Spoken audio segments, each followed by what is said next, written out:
Yes.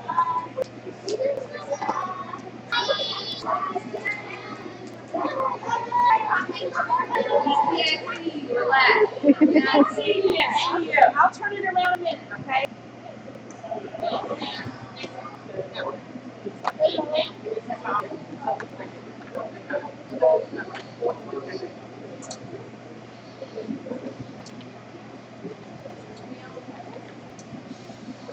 So good afternoon, everyone. Welcome to Y.E. Smith Elementary School. Can I hear the love from Y.E. Smith?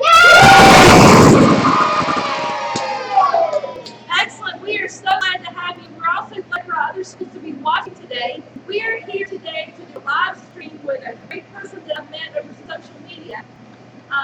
This person works with those cars that you race around the track, race cars, and he works with NASCAR, absolutely. So we are so glad to have him here. We're also glad to have Richard's mom watching also, which is really cool. She's watching this today.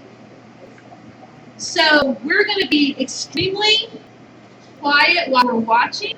And then when Richard finishes talking, we have some question and answering time. But again, we are coming here live from Y.E. Smith Elementary School. This is Dr. Drizzle. This is one of our live streams on Force in Motion.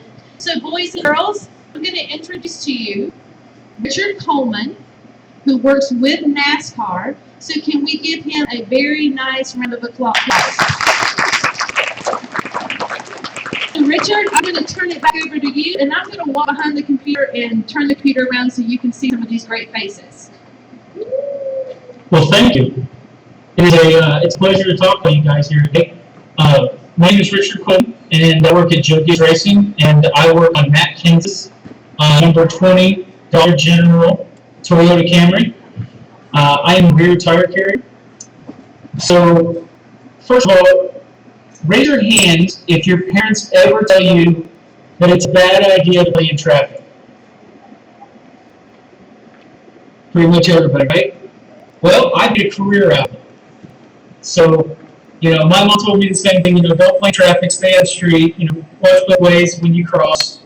And I'm not telling you not to do any of those things. But, so what I do is I'm one of those guys that you'll see during the race that'll jump off the wall, change the tires, and I'm as fast as possible so that our guy can go back to racing on the racetrack. I started racing probably when I was 8 or 9 years old.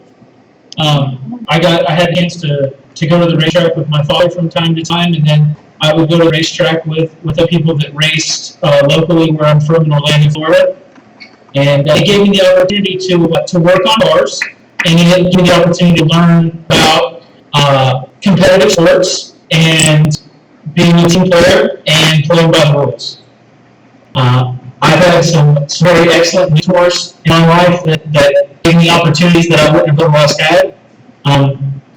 But I could be more thankful for what I get to do nowadays. Like I said, I believe everything happens for a reason. I've worked in NASCAR for going on 12 years now, and being a guy that works in NASCAR affords me opportunities to come speak with great students like yourselves. Your teachers asked me to hit on some key points on what I think can help you, achieve your goals in life. And I think, one of the big things that people always told me growing up was that, there's no true failure in life. There's only opportunities to learn from things that you do. The only true failure in life is not trying at all. So if you sit around and do nothing in life, that is a failure in my book. But that's the only way that you can fail. If you go out there and you live your dreams and you try to do whatever it is that inspires you and encourages you to get every morning to do something in your life, that's a success. Try not to measure your success off of what other people tell you success is. Understand that if that success is something you can measure with yourself. The other thing is understand the importance of education. Understand that opening those books every day and doing what teachers ask you to do is very important. I can't tell you, I don't want to lie to you because I don't want to tell you I was the best student in the world and my teachers told me to do things from time to time. I won't do them. Looking back on it, I understand they had my best interest at heart and they wanted to see me succeed, and if I would listened more, maybe I'd be more successful than I am today. But understanding and coming with those key areas of life, knowing that there truly is no failure to not trying, and understanding that, education is key. So Richard, we have third grade here, we have second grade, we have fifth grade, and we have several grades here, and we talked about force and motion and mass and velocity and speed, and these kids are really excited to know just what exactly do you do, and how is it really important for them to keep learning all this science and math? How does it help you out? How does it help your team out and your driver? So is there anything you can share with us about that? I think the best example, and personally I don't have a lot of experience with it, like I don't work on it from a day-to-day aspect, but I know that there are people in our organization that, obviously safety is a huge aspect of what we do in racing. I mean, we watch people every day on the news tragically lose their lives in car crashes that range from 35 to 55 miles per hour. Now we race on an average mile-and-a-half racetrack of anywhere from 195 to 203 miles an hour, depending on where you measure speed of the car. Now, you watch these guys on television, they'll wreck a race car at 200 miles an hour and 30 seconds later climb out of the car and walk away.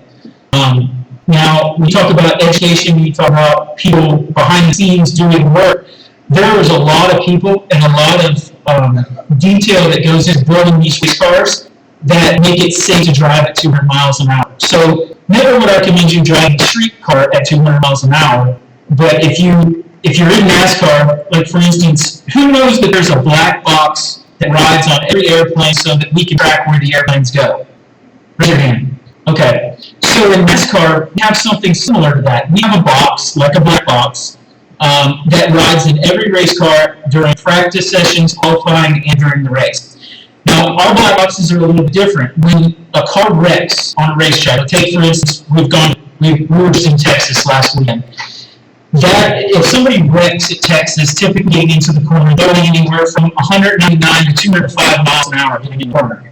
So when they wreck, the first thing you'll see an official do when that car comes back to the garage is they'll take that box out of the race car and they'll take it into a trailer and they can actually measure how many forces of gravity that car hit the wall at. So how many G's that car hit the wall at. So they can tell by looking at the car and looking at data that comes back from that back box, they can actually tell how much damage the race car should have sustained.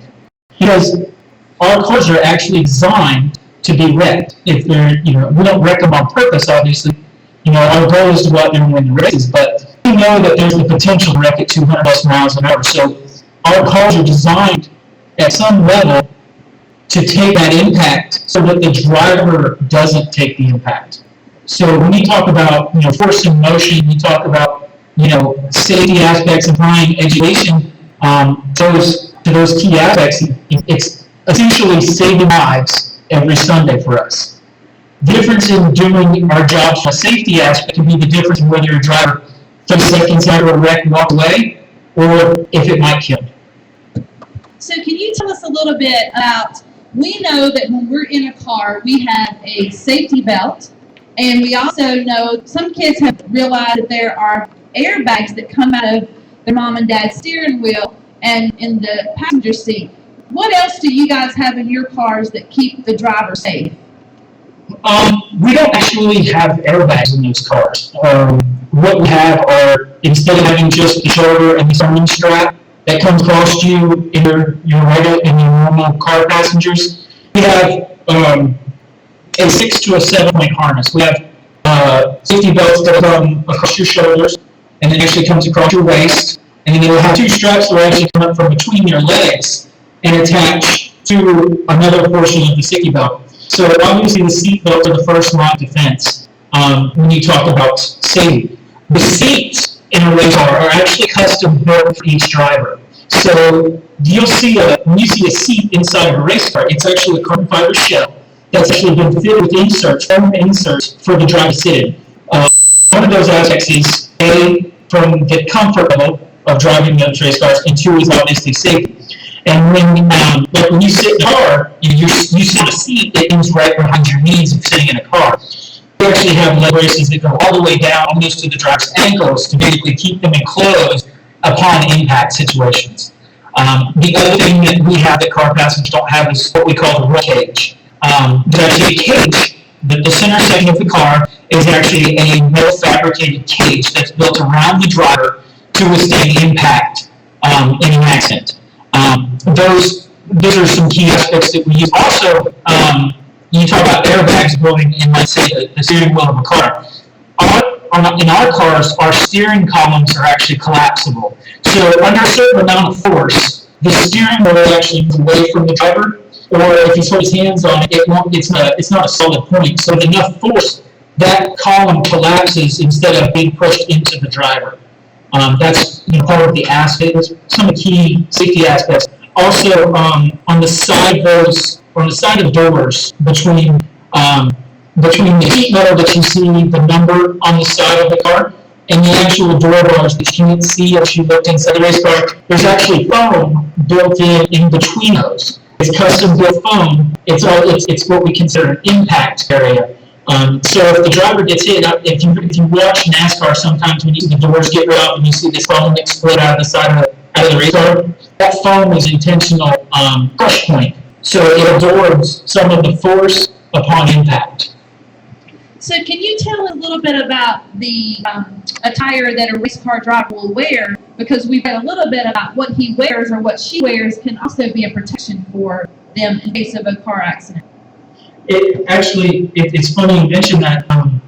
A lot of what driver has to wear from safety aspect, the pit crew also has to wear. If you think about it, the driver's going to roll cage, it's a 5-point run, it's got a seat. And you think about the pit crew, we're out there playing in traffic and we're basically just standing there. NASCAR has made some really big strides as far as keeping not only the driver but the pit crew safe. So the first thing that you see is you'll see the fire suits that drivers wear. That's with our lettering, got a sponsor on, all that. What that is a protective layer. It's actually fireproof. We could set the driver on fire and it would be safe to work for a certain period of time. It's the same thing for us. We have to wear fireproof attire. Not only the fire suit that you guys see, but we also have the fireproof wear underneath the fire suits. And we're all wearing helmets out there. So obviously, head injuries and things like that are a big concern in our sport because we don't let the drivers get concussions and we don't let the drivers be subject to head injuries upon wrecking a race car. So they wear a full face helmet. You'll see the guys on pit road wearing helmets. You'll also see the guys wearing fire suits, fireproof underwear, and even our shoes are fireproof. Excellent. So if we watch the races on Sunday, which my husband likes to watch and I like to sit with him, and it's okay sport, I like it. But what happens before that even starts? I mean, you guys just don't show up on Sunday at 10 to 1 and your driver jumps in the car. Can you sort of take us through what your cup days look like and how you actually get to the racing piece of it? There is a ton of research and development and technology that go into race cars every week. Our guys, just like anything that is involved over the years, so engineering and computers have become a huge part of what we do to prepare to go to the racetrack. We've got computer programs and people that run programs that can basically tell us what the car is going to do as we make changes on the car without even necessarily needing the driver's feedback.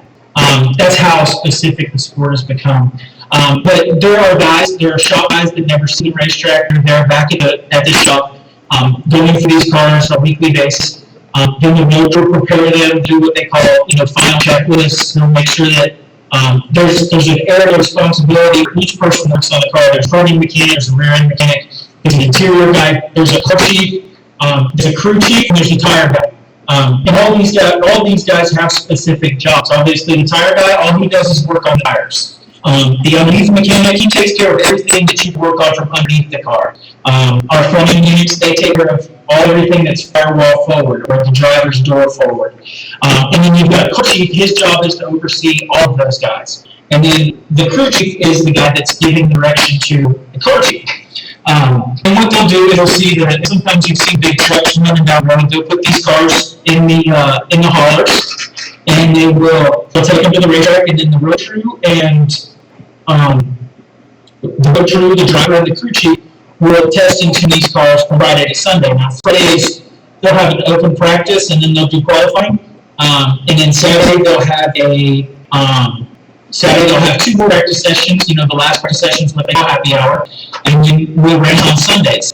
Now, I'm not actually included on the road crew on what they consider pit crew, so I'm a guy that comes in kind of later on. This guy's travel Thursday through Sunday every week.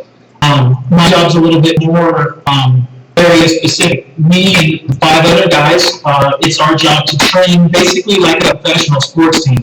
We've got 4 days of workouts and practice. We typically take Thursdays and Fridays off. And then on Saturdays, at Jody's Racing, we have nationwide cars, driven by Daniel Suarez, Eric Jones, and Kyle Busch. And our respective pit crews will pit those cars on Saturday, kind of like a race type practice for Sunday. So for us, it's more about pit stops and being efficient on pit road. From that aspect of what my job is, what my job includes.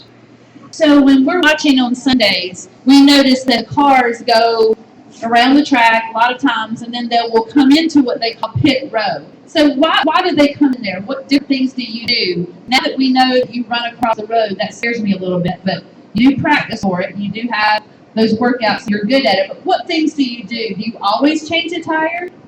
I'm a tire carrier, so my job is very specific. I carry both rear tires for my tire changer. There's 2 tire changers, 2 tire carriers, a jack man, and a gas man. Now, the reason we come down pit road is because our gas tanks are only 22 gallons, so we can go typically about, and gas mileage is great for a race car. So we only get about anywhere from 100 to 125 miles per tank. So we're coming up pit road minimum of 5 to 6 times a race. But the other aspect is the tires. Because you're always looking for grip and you're looking for speed, and grip is inherent speed on a racetrack. Sometimes you'll come get tires long before you need gas, because there's more time to be by having fresh tires than there is by just going out and waiting to fuel. The pit crews at Jody's Racing, talking about efficiency on pit road, our average times to change 4 tires and fill it with fuel are anywhere between 10.5 and 11 seconds. So in 10.5 or 11 seconds, we change 4 tires, fill it with fuel, and possibly make a chassis adjustment, which may or may not help the car handle on the next run. So that means everybody that's down there on pit road has to be extremely focused. They have to know exactly what's happening, because if one person is not focused, not only could the car not get taken care of, someone could really get hurt. Absolutely. There's a whole other level of safety that when we talk about performance in pit road.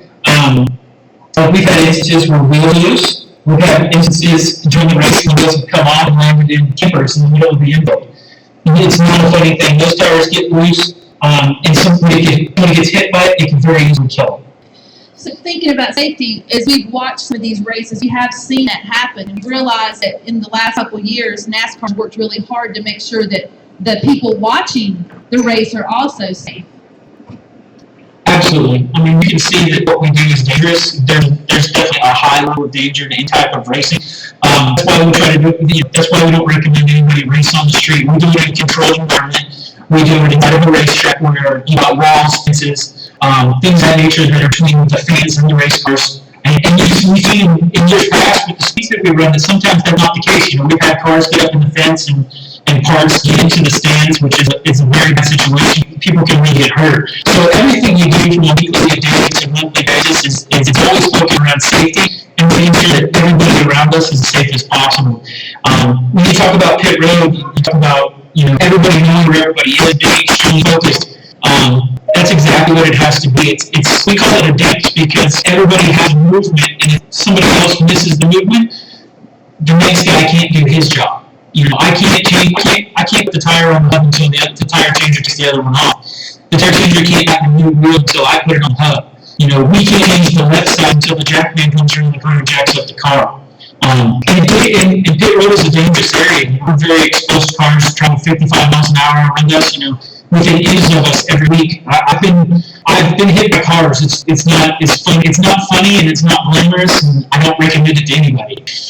So I love the way you talk about how everyone has to work together. Sort of like these kids work together in their classrooms to make sure that everything is going well and they're learning.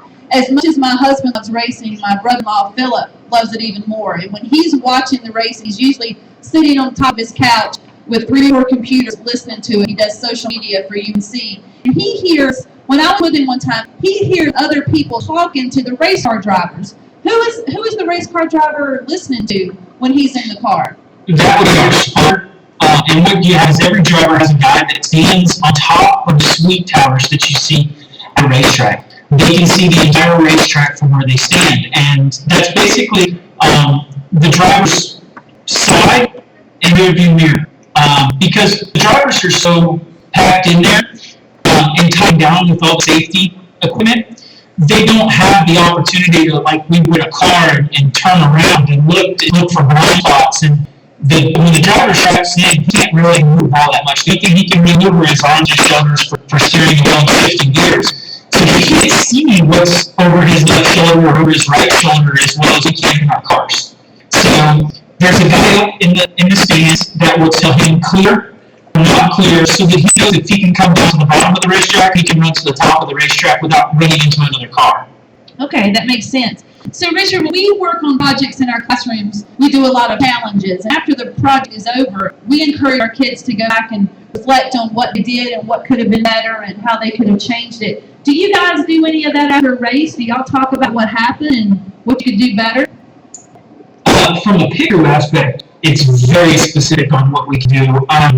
We sit down like a football team where, like, everybody's seen NFL teams where they review film after a game. They'll see if the play is broken or, what happened. If somebody missed assignment, Same thing happens on pit crews. We get evaluated every Monday morning. In fact, I did it this morning, or today's Tuesday, so I lose track of my days. I did it yesterday. We sat down and watched film, and we did a time sheet, and our positions are broke down very specifically. Like, a tire changer is just hand speed and accuracy. So we can go back and look, hey, was your on pattern slow, or was your off pattern slow?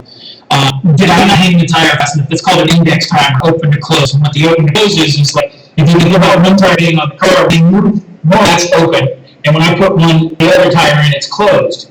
Well, they time that. So that transition from one tire coming off to one more tire going on in my job, I have to do less than 0.8 of a second. That's how I judged. So if it takes me 0.9 of a second to hang a tire, I was slow on that stop. So I typically range from 0.6 of a second to 0.8 of a second. Now, tire changer, how long would you think that it takes a tire changer to take off 5 nuts off of a car? Does anyone have an idea how long it would take? Yes, sir. What do you think? A minute? Is that what you said? 11 minutes.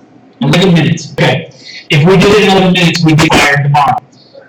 So the tire changer, how long it takes a tire changer to take 5 lug nuts off of a race car is somewhere between 0.7 of a second and 0.8 of a second. So it's actually measured less than a second. So you say one Mississippi, we have tire changers that can knock 5 lug nuts off of a race car and have a tire ready to come off of the race car. So that's just something they practice and they get better at. They practice it over and over and over and over again. It's amazing how long it takes those guys to get the muscle memory that it takes to do it consistently and fast enough to be at our level. So, Richard, what I hear you saying is that to get into the position that you're in now, you had to do a lot of work. You had to listen to people who mentored you. You have practice. You have to work cooperatively and collaboratively with a team. And then you have to think about it after it's over to improve on your performance. Is that correct? Is that what we heard you say? Absolutely. Practice makes perfect, and you're always looking for perfect practice. You're always looking for the opportunities and the right environments to practice whatever it is to hone your skill in order to be proficient at it. So, first of all, we want to thank you so much. I do want to thank your mom, actually.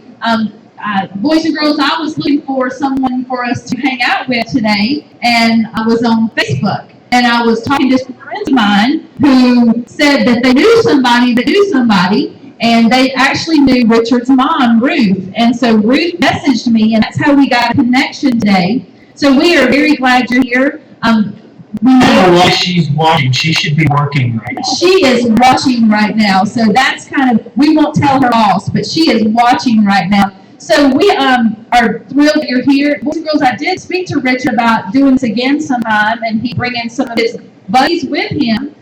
So we're going to work on that. But I do want to encourage everybody out there that's watching that on December the 8th at Durham Armory, we're going to have NASCAR night. So you can come to the Armory with your parents and you can build model cars. And then we're going to have tracks inside the Durham Armory, and you can race to take your cars with you. So, Richard, any last words that you have for these this great group of kids at Y.E. Smith?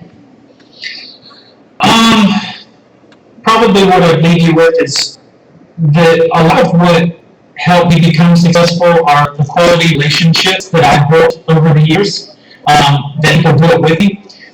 There was a lot of really good people that always told me that my life would eventually reflect my 5 closest friends. And it holds true today. My 5 closest friends have lives that are considerably similar to what I have. So, pay attention to the people that you choose to have in your life and you choose to have around you that can influence your decisions and things that you do. And it'll help make things easier for you and open doors when the time's right. Richard, thank you. One of the questions real quick is, what's the name of your dog? They hear your dog? One of them is Quinn and the other one's Grace, which tells me my wife is probably home with my 3 kids picking up from preschool. Excellent. So, boys and girls, what can we do right now to show Richard we appreciate today? What can we do?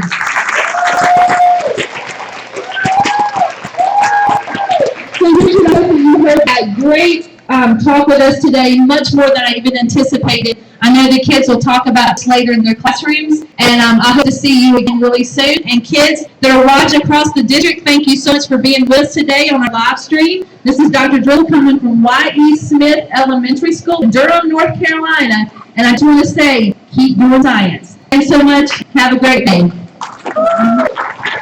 Richard, we are now off the live stream, but again, we just want to thank you. A lot of teachers are in here, principal, building administrators, shaking their head while you were talking.